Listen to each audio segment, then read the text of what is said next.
In March 2014, the Chancellor at the time, George Osborne, announced a major change to the way some people could access their pension when they came to retire.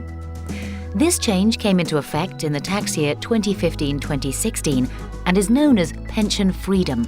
This video will explain the change, who it affects, what it means, and some of the key things you will need to look out for. Pension freedom does not apply to all types of pension. We're only really talking private pensions, where you and/or your employer saved up a pot of cash for retirement. These are known as defined contribution or money purchase pensions. It doesn't apply to the state pension, nor in the main part does it apply to pensions where what you're paid is a proportion of your final salary, known technically as defined benefit pensions. Before the pension freedom changes came in, the typical option used by most people was to cash in their pension, take 25% as a tax-free sum, and use the remainder of the money to buy an annuity, a product that pays you an income each year until you die. Now, under the new rules, you can take the pot freely and in a flexible manner, including if you choose all the pot in one go. You should note, however, that you cannot do anything with the pension in terms of using the freedom rules until you have reached the age of 55. From that age, you can access your pension to help you in retirement. This includes withdrawing all the money in one go. However, this is rarely a good idea. First off, the new rules still only allow 25% of the pot to be taken as a tax-free sum. That means, should you take all the pot in one go, 75% will be taxed and at your highest rate of income tax. Secondly, most people's pensions are to support their income needs in retirement, which could stretch over decades.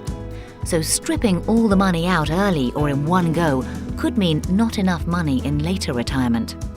What the pension freedom rules allow, if you're not going to take all your money in one go, are three basic options. Option 1 is to leave it invested in your pension for when you need it.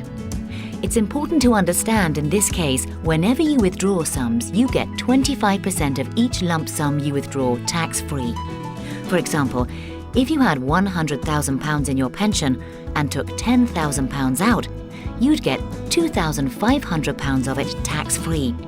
The rest would be taxed at your income tax rate in the year you make the withdrawal. Option 2 is to take 25% tax-free, then buy a flexible income drawdown product. This is a product you buy that keeps the rest invested so it can still hopefully grow, but you can also use it to take income when needed. The tax here is different.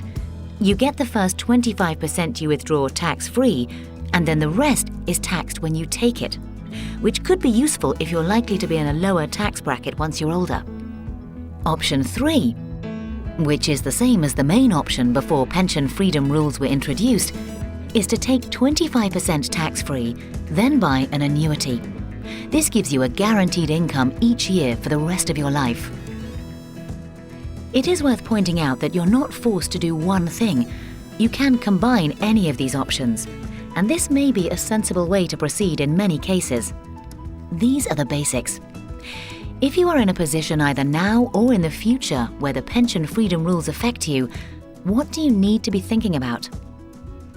The first thing to consider is that if you do not cash all your pension chips and you're not buying an annuity, then your pension, either fully or in part, is going to remain invested.